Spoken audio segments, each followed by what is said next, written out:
right. Enjoying some snow over here. Did we not record last week? Nope. Nah, Didn't. we skipped. We were all roaming around doing things. Doing fatherhood shit. Yep. Or not? We were doing it. Right. Working, I think. Well, on my way to a work trip, I saw a movie on the plane that freaked me out. Oh god. Yeah. It's actually one of my nightmares. You remember we were talking a couple episodes, E, that you've been thinking a lot about, or you paranoid about passing away and not having everything structured for your daughter and everything. So one of my things that is always in the back of my head is, and what I often pray about is just hoping that my son dodges the recreational use of drugs and alcohol. So, because you just never know where it's going to take a person, right? I think we can all say that we've got ourselves under control, but you just never know. Like for my wife, for example, she really has never tried anything, which is good for her, but her dad scared the shit out of her when she was a kid, saying like, don't ever try anything because you might be the one person who, as soon as you try it, you're going to be addicted and be done. That. Right. Your girl doesn't even drink either? No, she drinks recreational. I mean, just occasionally, but yeah, never done anything Like else. Hard drugs. Yeah. Right. So I think her dad scaring her when she was a kid worked. But I was watching this movie on the plane called Beautiful Boy. You heard of that one? Nah. With the dude from The Office. What's his name? Steve Carell? Yeah. Oh, I've seen commercials for that. It looks interesting. Super depressing. But essentially, like he's got a kid, and they're divorced, and the kid goes back and forth. But he's 18 or something, and in his teens he started doing heavy drugs, and like the parents didn't really know about it. And he basically gets hooked on crystal meth and just goes through a downward spiral. And, the dad is having to check him into rehab, and then he goes missing. And just like all the shit that if you're a parent will just, make your life a nightmare. So I was watching that just thinking, damn, man, because it just brings up a lot of different questions. Like one, spoiler alert for the movie, but, near the end, the kid really kind of goes rock bottom, and it's been this yo-yo scenario of him getting clean and then falling back off, and so after a while you don't really know what to believe anymore. And then the son calls up again and says, "Dad, I really need your help." And at that point, like the dad just was like, "Yo, like I can't help you anymore. Like shit, you're gonna have and you just have to walk away from it." Puts the son's pictures away and just like tried to walk away from it. What do you guys think about that? Have you? Because I mean, I've had that in my family, alcohol and drug abuse, and there's really not a whole lot you can do for someone once they're in that mix. They really have to get hit a spot where they figure it out themselves. But as a parent, I mean, we're all parents of young children right now. But just, I don't know, man. Would you guys think about that idea of just not being able to continue to help? It's scary, man. I mean, myself, like I grew up where my dad was an alcoholic. I guess he's still an alcoholic, and that scared me. But obviously, it didn't scare me enough. Hence, I guess I'm a functioning alcoholic. Yeah, I don't know, man. I don't know what to label myself. I'm not necessarily proud in that department because I think I followed his footsteps to a degree. Right. That's why I have these like weird rules where I don't drink alone at home, which I've kind of broken with some beers, I guess. I was going to ask you, like, do you keep to them?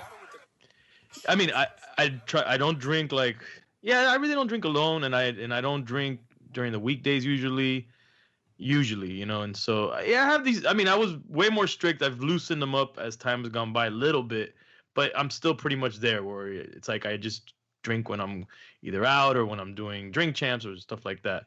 But I drink often, and when I drink for real. Like I guess I'm a binge drinker, so that worries me definitely for my daughter, and I've seen.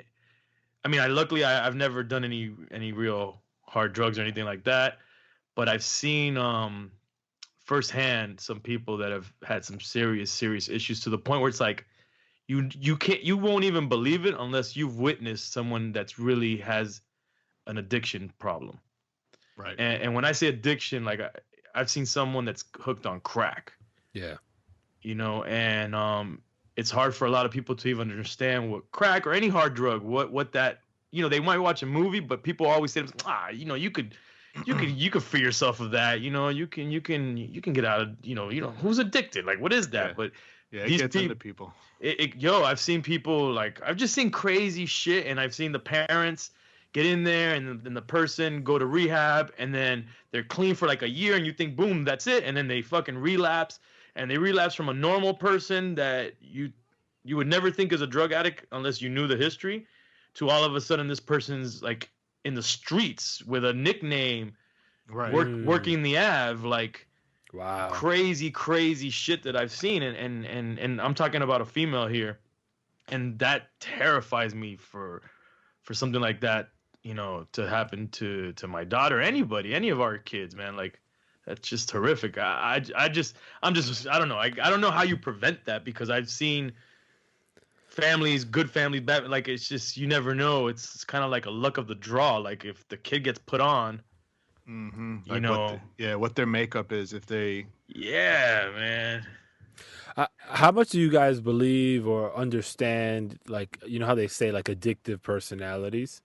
Yeah. Right? Like, I mean, I feel like everyone is to some, Yeah, everybody degree, is. right? So, like, it's always difficult for me when people say that. I'm always like, I don't know if that's really something you could point to and be like, oh, that's the trigger, or that's the cue for you to know, like, somebody might be, heading in that direction. But personally, like, I haven't had too many folks that have affected me directly when it comes to addiction. So it's not something that I tend to really think about. And the more I look at my kids, I feel like, I'm big into, like, controlling what you can control, right? Like, I try not to spend a lot of time panicking. Scenario. Yeah, like panicking or putting shit out there that I don't necessarily, obviously I don't want to happen, but also I don't really foresee. So I just try to keep it to what surrounds me and what I know is happening around us. But when you just brought it up now, like, literally, I don't think I've ever had that thought of, that scenario playing itself out, and scares the fuck out of me. It's just the way, especially when you said rock bottom, immediately my brain just started going crazy. Like, yo, if I was in that, I wanted to cry. Like, closing the, taking all the pictures and putting them shits away like the person never existed, bro. That's some fucking hardcore shit. Yeah. I mean, it took them quite a while to get there, but I guess, yeah, man, it's like, I mean, I don't know. Before I had a kid, and when I used to watch some of those shows, like on A&E, I forget what the names of, where the intervention and stuff like that, and you see where, I used to be a bit less empathetic and be like, you just gotta close the door and, let them hit the bottom. And then you have a kid, and then you think, well, damn, not that I want to put that on my kid, and I don't really spend a whole lot of time thinking about it other than just, praying that he stays safe through the years, that kind of stuff. But then, I don't know, man, just seeing a movie like that makes me think, damn, would I be able to say, don't call here anymore, I can't come bail you out or do anything? Like, I don't know. I think everybody has that threshold, where that point, where it's just, what can you do anymore if the child, I'm assuming that it's a teenager already, like, obviously, right. It's not gonna, hopefully it's not a 10-year-old going through that, right? Because then it's a whole different situation. But if it's like a young adult at that point, they have to want to help themselves, and that's where the conundrum happens, where it's like you just have to, like, let go and just, what can you do? You can't do anything, unless without physically, like, abducting the person, kidnapping them, taking them to another country, putting them in a cave, and that's it. Yeah. Which actually, that's a great idea. And my daughter better not fuck up, because I will take her to Fallujah or some shit or whatever. In that's in Iraq, but in Afghanistan, wherever the cave that Al Qaeda was hiding in, it'd be like, you better get clean, motherfucker. Sounds like you've been thinking about this shit, huh? I just thought of it right now. I'm like, this is a great idea. Jesus Christ. I don't know, man. I mean, yo, we were just talking about this earlier. Like, one of my so today's my daughter's birthday. She turned 12.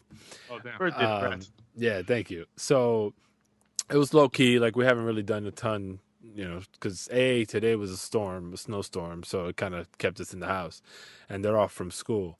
But she did have a couple of her friends come over, and one of them, their parents are gonna move her up to, once she graduates middle school, into a private high school around here. And the schools are pretty good. So one of the big reasons why I came out here was not to have to pay for private school, because the public school system was pretty good.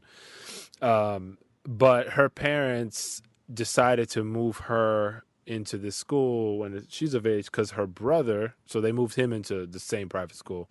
Her brother started wilding out to an extent, right? Like, he would be using like those vape pens, and like he started going down that road, and they felt like the school was the biggest influence in him moving in that direction. So they removed him from the school, put him in this private school, and they say that he's much improved. Like, those habits are now gone. And I think about it, I'm like, okay, I guess removing somebody from those situations can help in that. But I wonder how much of that, because I went to private school my whole life. We were doing shit in private school that you would assume doesn't happen, right? So, like, I don't necessarily buy that the private school environment is that much better. No, they say it's worse. I tend to agree, because especially, like, for instance, I went to an all-boys school, because typically, like, a Catholic school... Oh, it makes a lot of sense now. Fuck you. They keep everybody separate. And yo, when you get a whole bunch of teenage boys in one place, or teenage girls, like, yo, this shit just fucking goes crazy. So I can only imagine. But I thought it was an interesting take, like, why they're thinking about having to pay all this money because they're afraid of certain influences from public school, which I could tell you these public schools here are not... They're not terrible. They're not like the inner city, but you have suburban high schools and middle schools that have their own set of shit that, you got to contend with. You can't really escape it, basically, no matter what the scenario. You can control the environment a little bit more, but it's still... Yeah, because they're both bad situations. One, you're restricting someone and you're making them feel restricted, which therefore they'll lash out and they want to try certain things. So that's the private school environment.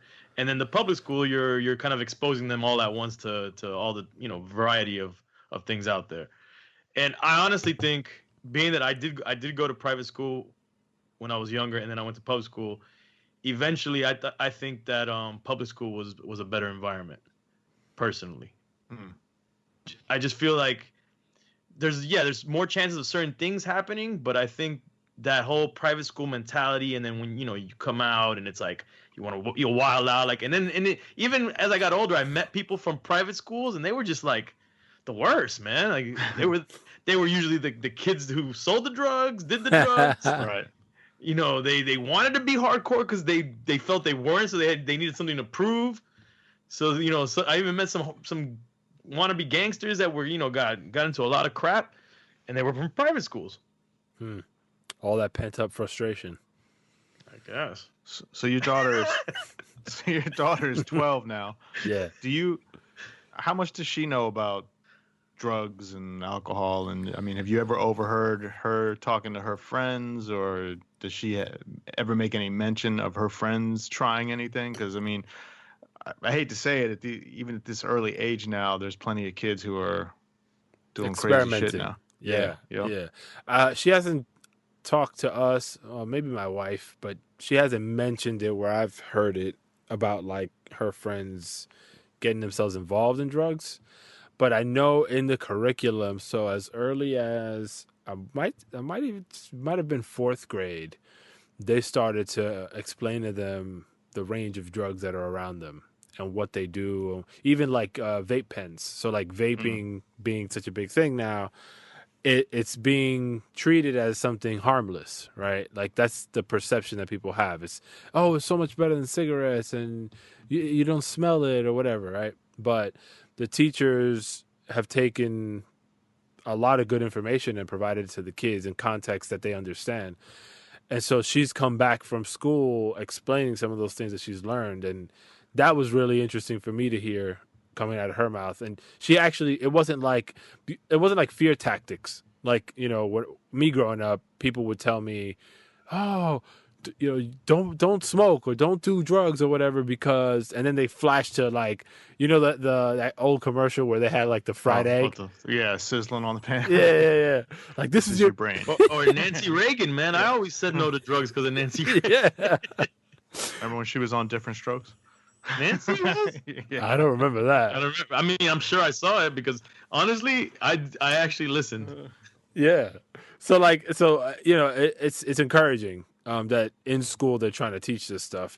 And my daughter, I'm less worried about her because she's kind of fearful about a lot of things, which I don't necessarily like, but for this particular situation, I think she's least likely to start exploring shit like that, because if she starts to lose a little bit of control, she goes into full out panic mode, and she doesn't like that sensation. So whether it's, the sense of getting high or drunk or whatever, she's going to lose her fucking mind. So I don't think she's going to get down that path anytime soon. That might be key though. That might be the personality trait that you look for, someone that doesn't like losing control.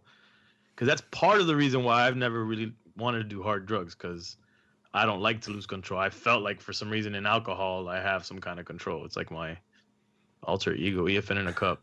He has control. Total control. Real quick though, talking about this stuff, I haven't really seen like the details of this, but there's this whole hoopla with the Obama daughters or daughter. I don't know if it's both of them involved or just the one that she was drinking rosé or something. I think it was the older one, or was it the younger one? I haven't seen that. I'm not familiar with it, no. Yeah, that's been something that I saw, and I thought it was funny that we're talking about this because supposedly, like the right or whatever has been pouncing on it because there's like video or pictures of her drinking champagne with her friends. But then people are like, yo, she's 20 years old. Like, what the hell? Champagne with your friends? Like, that's bad? Right. So that must have been some right-wing media, right? Well, like, no. It was I mean, yeah, the right wing, the right side is pouncing on her. Yeah. But I don't know. Whatever, it doesn't matter. Malia. Yeah, I think you guys don't know it. I don't know.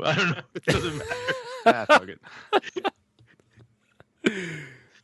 So when did you guys like get introduced to alcohol? I can imagine just because of the Latino background. Well, introduced as in knowing what alcohol was and seeing people drink it, or introduced as me trying it? You trying it, yeah. I mean, according to my mom, they used to dunk my the tete in a freaking rum or something to help me to sleep or to help me with teething. I don't know, some crap like that. Teething. And I remember as a young kid, either they would give me let me try real champagne, or it was like apple cider cider, and I thought I was drinking champagne. Mm-hmm. But to me, even that, now just right now thinking about it, even if they're giving you something that's like fake alcohol, the fact that a kid is drinking something pretending they're drinking alcohol, it might not be the best, route to go. Yeah, you're encouraging that mindset early. But honestly, because of everything that happened with my father and knowing that alcohol was involved in that, I really tried to stay away from alcohol. And when I did start drinking as a teenager, like late teens, I would drink, beer, but like Coronas and something like that, And I tried to stay away from hard liquor because I was like, hard liquor is what my dad would drink, and I'm not going that route. And then, eventually I was like, this fucking Corona sucks, man. So, so what's the point of drinking this crap? And then I ended up drinking rum and c'est la vie. Rest is history. And then I was like, I'll never drink anything else. And then at some point, I don't know what happened, I started drinking anything that was liquor. How about you, Kay? I was kind of very similar to E's story. So I grew up around and lived a lot with my grandfather and my uncles, and they were all alcoholics and had drug problems. So I just saw it firsthand all the time and all the issues and the problems. So I was always just like, man, I'm not fucking going that route at all. Right. And so for the longest, I was just not into the idea of drinking or doing anything. A couple times in high school, maybe in like 10th grade, there might have been some times where I tried some wine or some beer, snuck off and did that. But I mean, it was fun, but it wasn't like, oh man, I got to do it again, that kind of stuff. So it wasn't Mad Dog 2020. Right. So it wasn't until a little later on that, then I kind of realized that I could do my own thing, and I wasn't necessarily bound by, what my family members were going through. But that seeing that and being around it and not liking being around it, definitely kept me from going crazy when I was young. When I was young. And alcohol. Right. So for me, for you guys, it wasn't like a glamorous thing. It was more addiction was kind of like the mainstay for you guys, and then it kind of, as far as influences go, The scourge of the family. Yep. yeah. Yeah. And it's interestingly, you guys saw that and were turned off and decided, let me not go down that path. For me, it was introduced to me more glamorously. So like every New Year's, my uncle and my family, we would, have a New Year celebration, and it was popping Moet bottles, right? And then spraying it on everybody. And that was... Fuck yeah, Studio 54? Nah, that shit was at the crib. That shit was at the crib, man. And that was, it was like this whole like baptism every year of like... Yo, live at the Copa, son. Yeah, that shit was popping. So we... Yeah. Oh, me. So so it was, getting it sprayed all over the place, and I must have been, I don't know. Pause. The champagne sprayed everywhere. I must have been maybe like 8 when I could first remember it. And as it's being sprayed around, it's gonna, you're gonna taste it. And that was kind of my first taste of some sort of alcohol. And then from there, it was just a matter of like, every time I go to DR, like my uncles would be at some club. I think I might have been 12, and then they let me into the club first of all, which I was like, okay, that's weird. And then we sit down, and there's like mad bottles of Brugal, and so they start handing me cups. They start handing me cups to that shit, and I was like, whoa. I took like a sip, and I was like, that shit's too tough. But then in college, that's when the shit really hit the fan. When I was at the University of Massachusetts, god damn, bro. No bueno. And here I am. Party time. I don't know if we're like endorsing drinking or like dissing it, or we're just like, we don't know what to make of it. I think we're I don't think we really know what to make of it. I mean, look, this is what over the years, as I've thought of it, because obviously I'm disappointed that, when we were young, I was like, oh, the alcoholic, I'm not going to be like that guy. And then I'm like, fuck, I'm like that guy. Which I'm not really like that guy. But just the fact that I'm drinking, and I'm known for drinking now. I have a show that's revolved around drinking. All of this stuff is a little, it's something that I have to, deal with in my mind. But there is cultures, there's other countries where like none of this taboo of drinking, shit, even hard drugs. Yeah. Like they it's a different culture, and I'm trying to think like, how are the family lives there without the taboo, and how is the health like? Do we really know everything we need to know about addiction, about, all of this, liquor, alcohol, drugs? Like, I don't know. It's a mind fuck. I think it's definitely going to be, I think it's definitely a topic that we can further revisit, because there were some other parts in the movie that could veer off into a whole nother conversation. But let's talk hip hop instead. We can talk about this with our guest as well. True. He's a drinker too. Yeah. So let's call up who we calling E? Calling Razzie Kazzy. All right, let's do it. So now we want to introduce our special guest this week. He is a good friend, a West Coast legend, a hip-hop legend. Let's make some noise for Ras Kass in the building. Yeah. Yeah. Peace. When we make noise here, it's baby sounds. Yeah, we'll insert those sound effects. I'm a little baby. What's going on, Raz? Oh man, out here freezing in LA. Get the fuck out of here. It's cold as brick, bro. It's Yeah. cold out here right now. Yo, Raz, this is Manny Digital. Yo, it is 27 degrees where I'm at right now, B. Wow, where you at? In New York. He's in New York. Oh, well, it ain't that bad. But, All right. You know, when in Rome, man, we used to like cold for us is like 60. And right now it's like 40 or something. It's cold, dude. Yep. Ah, shit. Yeah. All right. Go ahead. Hey, Kid. Ras. So what is so again, you know, we talking about dad stuff here and just kind of going back and forth. What's the family dynamic on your end? How many? I know you got twins, right? Yeah, I got Ras Kass, man, and I had a son that passed away. You know, whatever. That was some years back, but Damn, sorry. yeah. Yeah. I mean, you know, things happen. It was Sid, so yeah, it's like he died as an infant. But yeah, that's my guys, Ras Kass. Okay. How old are they? I don't know, and I don't want to date myself. Come on. Teenagers, Would it be possible that we're the same age? Brother, father? I don't know. Does that work? Yeah, can we be 22-ish? All of us?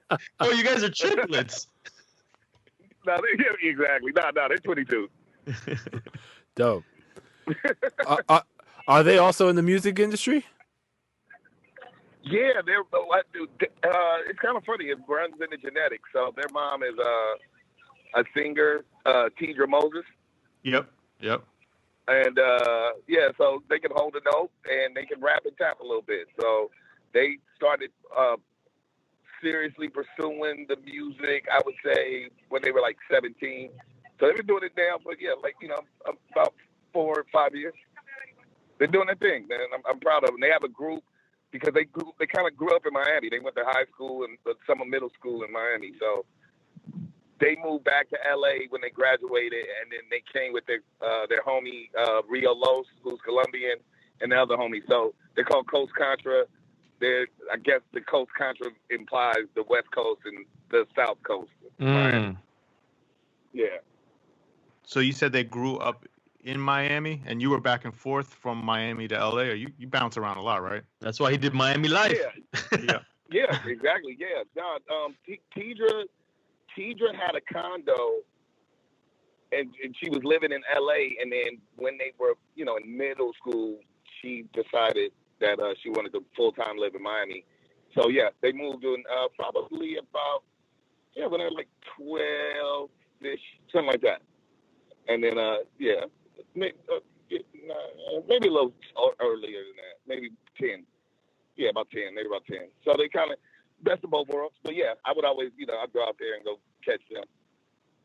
And so how did you take that? Just, I mean, I'm not sure if when they were younger, were you guys all living together, or were you used to being apart from them, or how did that work for you? No, we lived together for the first until they were about 5. Okay. And we broke up. Something like that. Till they were about 5. Then we broke up.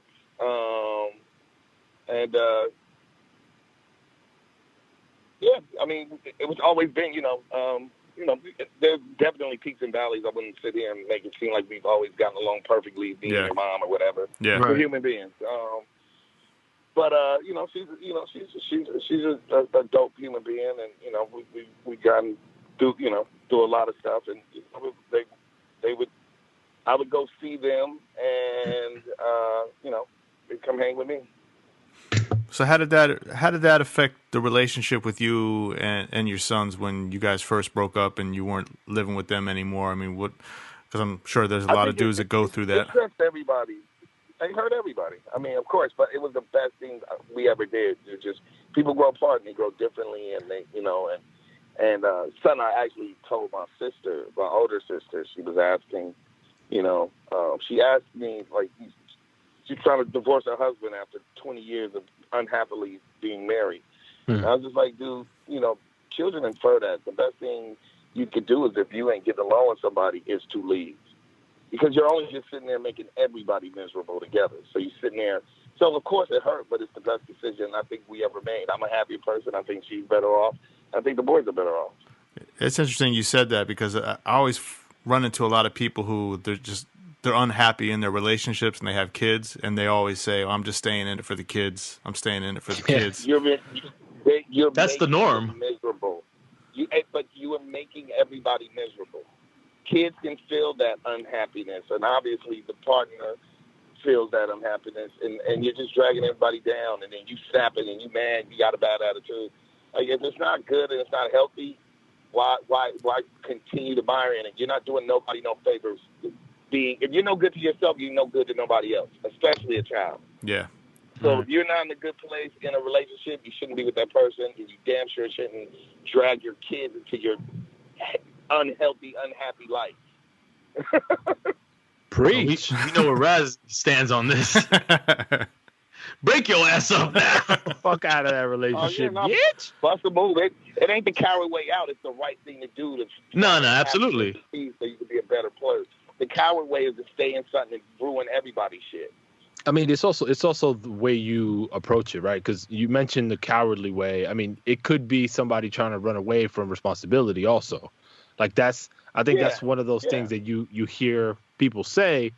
But if it's like one of these, like it sounds like in your case, it was like something you guys decided was the best move for both of y'all, and y'all had the kids in mind, and it sounds like the relationship is pretty solid to this day. So, it's all. I mean, I'm sorry. Go ahead.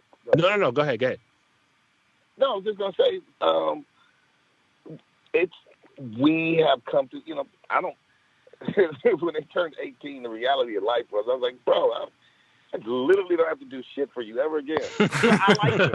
I genuinely don't, but it ain't about that. Like, I feel, I finally, now that they're older and like, like they were in the studio with me. The niggas broke a glass, probably $2,000 table with Scott Storch. One nigga pushed the nigga kept telling him stop jumping on the fucking couch. One nigga kicks the other one into a bus. I didn't care about the table. I cared about my kids. So I still see them as these babies. And I started to understand what my mom and dad saw in me and my sisters. And it's a different kind of love. You know what I mean? And so just to, whether they understand all my decision making or whether I did everything right or whether their mom did everything right, it's not really what's important. What's important is doing the best you can and trying to be the best person you can be first for yourself. Because once again, if you're no good for yourself, you can't be any good for anybody else. And I think that's the values that America tries to teach is you should go sacrifice yourself and be miserable to be with some chick or whatever, or some chick to be with some dude because you got this kid. And then you're just killing everybody. And everybody ends up with a fucking whack job. It's not a good idea, man. And just to extend on what you were saying, no, I mean, me and their mother we've had peaks and valleys, man. We don't always see eye to eye. She has a narrative, I have a narrative. I always say there's two sides to every story, yours, mine, and the truth. I mean, but at this point, we came through the other side. We are human beings. There's no manual of how to be the best dad or mom ever. We do the best we can, and the one thing we do know is that we love and want the best for each other. That's where we're all at. How did you when you wrote a song? We did a song about it. Yeah, like I put that. All my sisters, I did a whole family song. Me, my sons, my dad, my mama, they mama. Yeah, let's get it out in the open. Let's heal. That's what you got to heal, man. Yeah, that's true. That's a fact. When your kids started having an interest in being in music, were you hesitant at all? Were you glad that they wanted to go down that route? Raz, the Chris always had the like literally, like I said, they would, when I was keeping them when they with me, they had the studio. Right. So that's where I'm at. Yeah, they grew up around it. Ooh. they grew up in the booth, and Uncle Exhibit, and Snoop Dogg over here, and Slim Shady, Eminem. Like they, interacted with these people, on a regular basis. So Taj could hold a note, and he had these weird times, like these patterns. He wasn't even saying words. He just would try to do some words, but he had time. So I used to steal his flows, to be perfectly honest. I used to record him and take his flows. Like, damn, you jacking your kids. They want their publishing. Yeah, no pub. I was puffy in the Take that. No, but no, so they actually had that innate skill set, especially Taj. And then they got older and got taller. Like middle school, they got them from b-ball. They want the hoop, which is great. I didn't want no rappers. I mean, this is a rough industry. It's not all the pop bottles and the models and all that. Like it's a lot of hard work and sacrifice and politics and letdowns and whatever. So I didn't really want that for my sons. I wanted a lawyer because I do dumb stuff and go to jail. So I wanted one of those, and I wanted an accountant. This guy wanted to work for him. He had grown up to be my manager, my lawyer. Yeah, I'm going back, son. Like stealing their flows wasn't enough. You want them to work for you forever. Yeah, so you the rapper version of Donald Trump. Fucked up. Exactly. Oh, yeah, shit. man. So no, I did not want no rappers, bro. Because it's not like I have, we ain't got no Beyonce J money over here. Like we're still artists fighting for our part and our stuff. So it's not like they get grandfathered in and just already on the top of the food chain. So I didn't, for me, I didn't really want them to have to deal with the crap I put up with and some of the stuff that moms had to deal with. But I remember me wanting to do my music, and my father initially, kind of shut it down and was kind of dismissive. And I remember how disappointing that made me feel. And I'd never, I promised I would never be that kind of person. So anything they try to do, I'm gonna support it. Period. You know what I mean? So Raz, why don't you take us back, like as far as your own fatherhood experience? You as the son in this example, how was that upbringing? Like, what was that relationship like? Oh man, my pops, I love this dude. But let me first say that I love my dad. He was super cool, super cool. But I don't think him and my mom were at a good place. They didn't like each other. He was miserable. So he was kind of he was mentally checked out. He was an asshole. I didn't like him. When he left, we went to a family reunion. I already prefaced this with the fact that I love my dad now, and I realized how much I am my father. But we went to a family reunion in Louisiana, and when we got back, we thought the house was broken into. This nigga had cleared all his shit out when I was 12. Oh, shit. Yeah, he was unhappy. And so, and he never told me he loved me. He never. My father never hugged me, never told me. He never uttered those words, "I love you" to you? When I was a kid, no. Nothing. I'm his only son. But I just thought that's an emotional dude. You know what I'm saying? My dad's a Marine and a fucking police officer. Rigid guy. So I thought that was the way to be anyway. So you can't miss what you never had. I didn't know any different. I didn't know I was supposed to give you a hug and tell you I love you, kid, and throw a football at you. My nigga was on some. He wanted to go fish. He shot guns with his homies, whatever. And then he would, honestly, on the low, he would take me with him to his mistress's houses, and then I recall, and they'd come out and be like, "Oh, he looks just like you." Then he'd go disappear for like 15 minutes in the house. Oh man, my dad, I love him, and I'm very much like him. So if buy me life, I'm saying F the police. I'm talking about my father. That's a classic Freudian me hating. Not Oedipus because he wanted sex with mom, so I don't have that issue. But I did not like my father. And my father told me rap was a fad, and he didn't care about that either. And I'm like, I'm gonna show you, I'm dope, and so beat it. So that's all my rebellion. So he fueled the beginning of your rap career to an extent. Yes, he did. Wow. Yes, he did. Well, Yes, thank you. Thank you, Dad. Thank you. And then as I got older, you know, I had rather times. I remember I flew in from Europe and I got home and whatever, my voicemail, and my mom's asking for $15,000 because she's gonna lose the house and this, that, and third, and so need this. And I remember I was getting gas and I broke down. I started crying. It's just like everybody thought I had all this stuff I didn't have, and all the pressure was on me. And I remember I called my dad. I called him. I was like, man, thanks. This is hard. It's harder than it looks. And he was like, it's a thankless job, son, you know, being a father a lot of times. Especially as I'm a boy, you know, boys, you know, there's mama's boys and daddy's girls. That's kind of how it works out. And so, you know, my boys love their mom. They're not going to be hugging on me all the time. They're mama's boys. Mm-hmm. You know what I mean? It's just how it works out. And so, sometimes I felt definitely not appreciated. I'm sure she has her version and her issues too.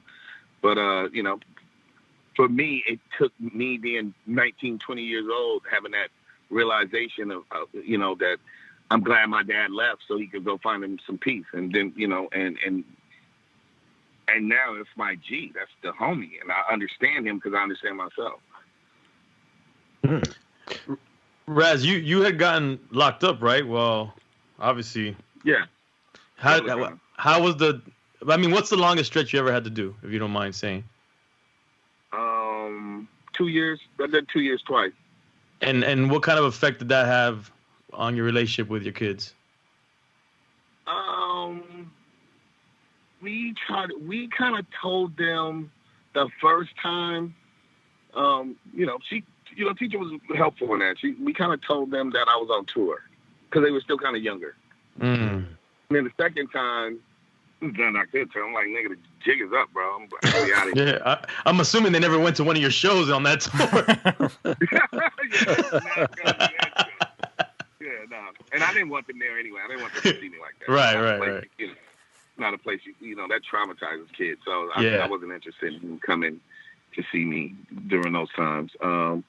It really is just, you end up, you feel like you disappointed people. Obviously you have. You disappointed yourself. You've pissed off the government, and they're going to take it out they're going to tax you. So your time is your money. So that's what that's what prison is. It's fucking human storage. Like, we're going to store you here and maybe work you for pennies on the dollar, slavery, you know. Mm-hmm. But, you know, when you subject yourself and put yourself in those positions, you become a ward of the state. So you're not even a citizen. You relinquish your citizenship when you sign those papers and go to prison. And, yeah. So that's rough. You become a number. You're just a number. And, that's something, you know, that sucks to, you know, you don't want your kids to see that, you know, but I did it. I learned a lot about myself. I realized that, unfortunately, I can do it. I'm like, some people break down and stress out. Like, I'm kind of okay with prison. It's bad. Some people are like, I'm not institutionalized. Yeah, I was about to say. Like, you could adapt, you know, basically, right? I grew up in a house full of women. I didn't hang out with them, so I'm used to being alone. Mm. My dad wasn't talking to me. He was unhappy. Right. And so I'm used to being alone. I'm used to not really talking to nobody. I read my books and do my shit. So if I didn't have anything to do with my life, I could do prison. But I have a lot to accomplish and a lot, you know, I have expectations for myself. And I like sex with women, so I don't want to do that. If you had to give advice to somebody who's coming out and they have to, you know, reestablish their relationship with their kids, what is there any takeaway that you think is good advice? The one thing, you know, I would say, I told this to Raz, and I told him, I think I said... Talking about his son, everybody, in case people are confused. Yeah. You're not talking about yourself. Oh, yeah, with Raz, with my junior. Right. I just, you know, whatever. We got into it or whatever about something. I was like, look, bro, like, learn from my successes and my failures because I am not perfect. And I never said I was. And the other part about it is this is my life and I'm going to do what I want to do with it. You do the same. But I love you no matter what. That's what a parent, I think, should say.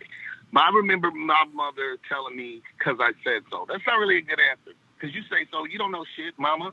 You understand what I'm saying? Yeah. You might not know, mom. So what I try to do is say, this is probably how this will turn out, and that's why I would suggest you don't do that. Because that works better with me than telling me because I said so. My father used to say, you have a problem with authority. You're obstinate. That's my dad's word for me. And he was right. Because if you tell me left, I'm definitely going to go right. Because I don't want to hear you telling me what the fuck to do. I'm not wired that way. So understanding myself, I think I understand my sons enough to try to treat them with humanity in the same way. I've always tried to do that with them. Give them what I probably, if you play this movie out, this will probably be what happens, which is why I can tell you from my successes and failures, that didn't work out well. So I would suggest you don't do it. But it's up to you. It's your life, as you should. Now, and I'm going to love you no matter what. And hopefully you love me and understand that I'm a human doing the same thing out here. Nobody has all the answers. Now, with them in, I guess, I don't know how deep in music they are at this point. I mean, if that's their livelihood or not. But how do you approach them potentially succumbing to, you know, the traps of the industry, whether it's the drinking, drugs, all that kind of stuff? They're pretty wired well, man. You know, niggas smoke their weed and, you know, one drink and whatever. Like, I can't control them. You know, at the end of the day, I can only give them advice. And once again, I'm not a big druggy guy, you know, and I don't think their mom is. So, you know, for them, I just think they've seen enough of that. They've been around this lifestyle for a long time. And they kind of saw the people that OD'd and so that did this. And, you know, Pops is over here drinking and driving, shouldn't have been doing that shit and fucking his life up. So I think they just seen a lot of it. And I think they played that part of the movie out. I don't really anticipate, you know, knock on wood. They just seem, they're kind of old souls like me anyway. I was an old soul, you know. And they got a squad and, you know, I know their producer, he a good dude out of Atlanta. Like, they're adjusted human beings. They didn't grow up with a silver spoon. They know they one mistake away from homelessness. Like my mom came from poverty. You know, my mom was from Louisiana. You know, she was broke. You know what I mean? And she worked her ass off. And she used to always tell us, like, you know, if you guys don't get it together, you're gonna be broke. We ain't got no money like that. And that's what Teaser and I try to tell them, like, bro, you gotta get out here and fight and make good decisions because you ain't guaranteed nothing except my publishing. That's what, you know, that's what I'm going to leave for them. My legacy is they may not love me now, but I'm one of the greatest and I'm putting the work in. And when I die, nigga, collect all that bread. And on a lighter note, but that's real though. I mean, that's not a bad thing. We all got to die. Yeah. I'm having fun right now. I got, you know, I'm 22, so I still got about 80 years around here. Nah, it's just, I think it's one of those catch-22 comments that you just made where it's dope to hear that you kind of have it mapped out, but then, you know, there's an ending. Right. And that shit sucks. Well, there is an ending, yeah. There is an ending for everyone. You know, everything has an expiration date, bro. So I'm okay with that. It's what you do with your time. It's people that ain't lived their whole life. They 60 and ain't did shit. Yeah. Scared to death. Never did nothing. Never had no fun. With 1.5 kids sitting next to a chick they hate and the chick hate them. I live my life. I'm out here enjoying. I'm on a wing and a prayer sometimes, but I have great experiences. I have some great people in my life. You know, period, man. That's what. Fuck that. I've witnessed it. I've hung out with Ras. I'm living my best life. Hey, when your kids were younger, did as far as lyrics go and letting them hear songs and stuff, did you censor or kind of limit to what they could hear, or was it basically all, you know, nope. whatever was around them? They listen to what I listen to. We play the same video games. We was killing niggas on Tekken, whatever, bro. Like, I've never done. I mean, What's next? Watching porn, eating popcorn? Extra butter, bitch. Bro, you want to hear a funny story? One day, I'm at the teacher's out. I got the boys, and I'm watching TV in the living room, and they in their bedroom, and I hear blah blah blah blah blah blah blah blah blah blah blah blah. Like, what the fuck? So I creep up on the niggas, like, going. These niggas they going at it like banging, but bro, they like 4. They're like, fuck you, bitch. What's going on here? This is hilarious. So I'm like, yo, this is crazy. But then think about it. They've been fighting and knowing each other since they was in their mom's womb. You feel me? So they got a dialogue that they keep amongst themselves that they never showed me and her or my mother or her. You understand what I'm saying? Right. I caught the niggas doing them. And I finally knocked at the door, and then they turned to the kid. Oh, Dad! And you know what I told them? At least you're smart enough to not let your mom hear that, because she is not going to like it. I'm like, carry on, do you. I'm going to go watch TV. Raz was mad proud. Yeah. I mean, my grandmother cussed like a sailor, and I cuss like my mom can't curse. When she curses, we laugh, because she sounds awful trying to use a cuss word. I curse good. He can curse good too, and so they got a skill set. I'm like, do you, bro? I love it. My whole thing is know when it's appropriate. They never got in trouble for doing that shit in school. They never did it to their mother. So anyway, aside from that, nigga, fuck you all you want. Talk your shit, my nigga, as you should. Talk crazy. How did you guys deal with discipline? I didn't hide things from them. I always felt like the more you hide stuff, that taboo is what people start trying to do. If you make it all taboo, then they freak out like, oh, I need to go try it. Might as well show them and let them know, play this movie out. It's not going to be a good look. It probably won't be a good look. So the kid was asking, as far as discipline goes, so the dynamic you guys have, how do you guys handle that, or how was it handled? I'm assuming now it's probably less. She was always a disciplinarian. We're men. We got the voice, so the fear of God is the voice with us. That's all men really have to do. So, I didn't want to, I always threaten to fuck kids up, but I don't really want to hit a kid. That's like a mom thing. Like, let the mom, when a nigga get older and the mom can't do nothing, I guess if your kid is that bad, you got to punch a nigga when he like 16.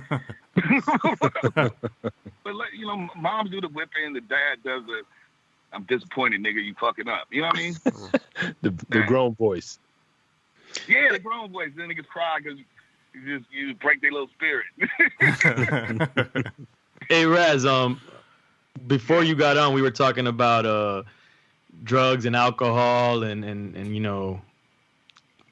our kids, possibly getting into it or whatnot. What's your approach on preventiveness or even kids following in our own footsteps? Like, I know you're a drinker. Obviously, I'm a drink champ. So, You are.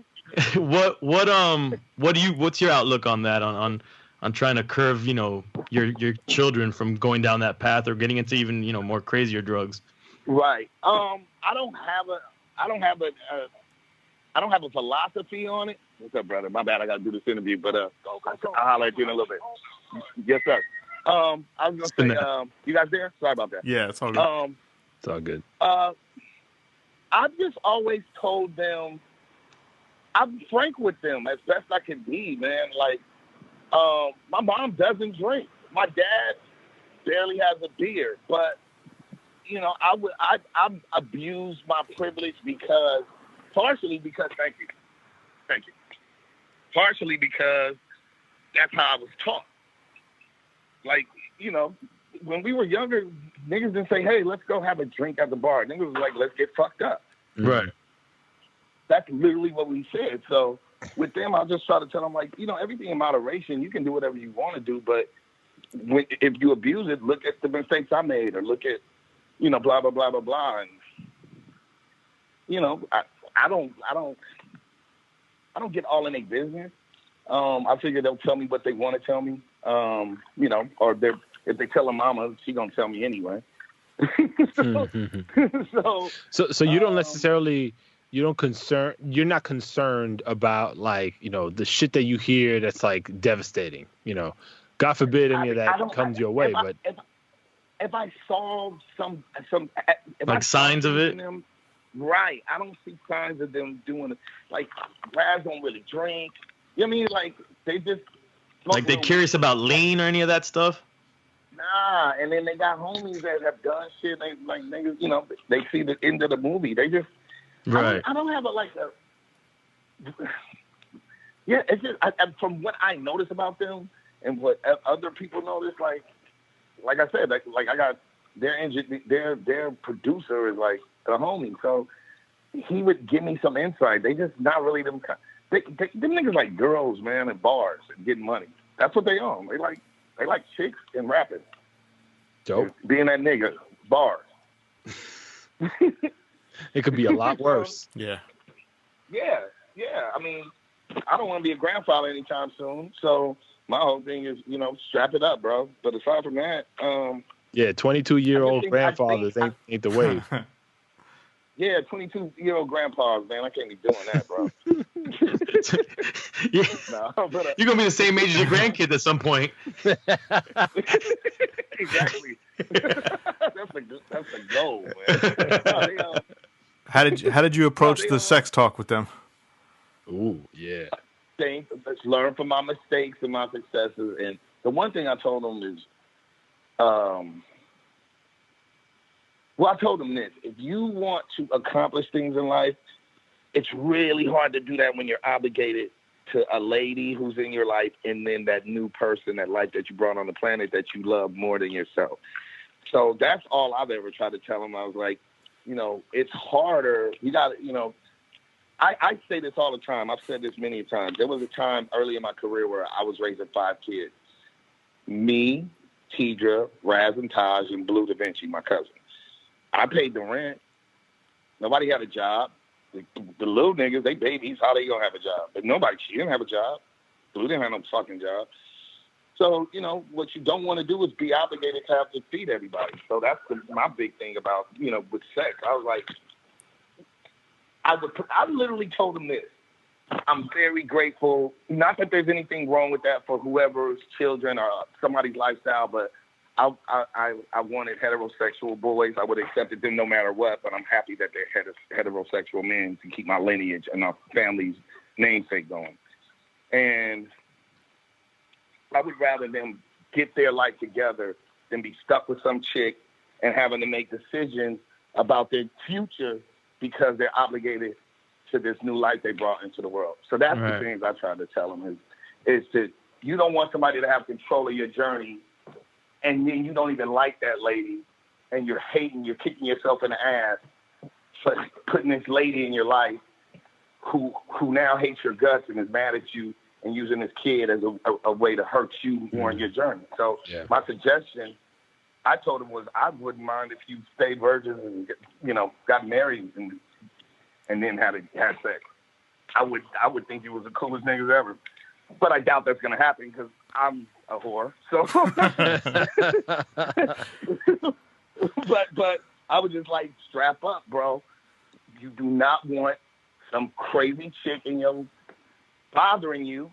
You know what I mean? Like, you don't want, like, she may be the one this year, but 10 years, can you look up? You want to go have for the rest of your life with somebody that you may not want in your life like that. So, So far, so good, man. I mean, wear a condom. That's my advice to all men. Just wear it, motherfucker, bro. It's easy, guys. Yeah, man. I'm still cracking up at a couple episodes ago. We interviewed James Lopez, who's got his organization Fatherhood is Lit. And he said the sex talk he had, his dad brought him in, sat him down, and put a porno tape on and had him watch the porno tape. Oh, wow.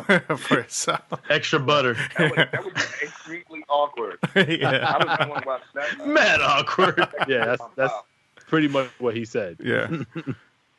Couldn't wait for it to be over. Any new music on the way?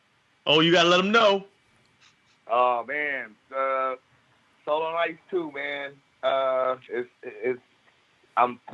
There's a beta sequence that Mr. EFN is heard. So right now we're just pulling some records off, but I'm proud to say it's done, and it'll come out through Mellow Music. We got to shoot the videos and everything, so it's probably looking like late May. Nice. A great body of work, buddy. So the sequel to the rookie album. Yes, sir. Dope. And Cool, for me, that was I think I pulled it off. Like it is Soul on Ice too. It's basically it's been almost 25 years for me. So to revisit that and for me, I just felt like it wasn't something I was just trying to do just on some brand stuff. Like it had to mean something to me. And I think I did it. I think I'm really grateful to everybody that helped me get this album sounding sonically the next evolution of my career, man. I just think it's ill. Conceptually high concept, but dope music, dope lyrically. Yeah, the lyrics is crazy. Yeah, we're doing some things on that album that have never been done before in rap music, period. Like, we're here to change the game. I'm not here to be. I don't care if they sell more, and ain't no nigga better than me on the mic. So I'm here to prove that. What's crazy is that the first Soul on Ice is older than him. Right. How did that happen?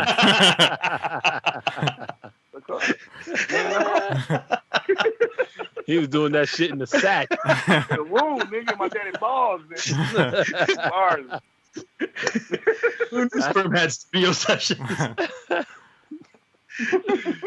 Yeah. All right, man. Thank you very much for joining us, man. We just talking fatherhood shit over here. Man, thanks for having me on Fatherhood. I hope I was able to say something positive, or somebody could get a nugget. Very, positive out of it. Well, for sure, bro. Appreciate you, kid. No, you're a friend, so we plan on having you back if you'll come back. Anytime, brother. I appreciate y'all. Y'all be good. And effing call me whenever, bro. All right. Thanks, Ras. All right. Thanks, Ras. No worries.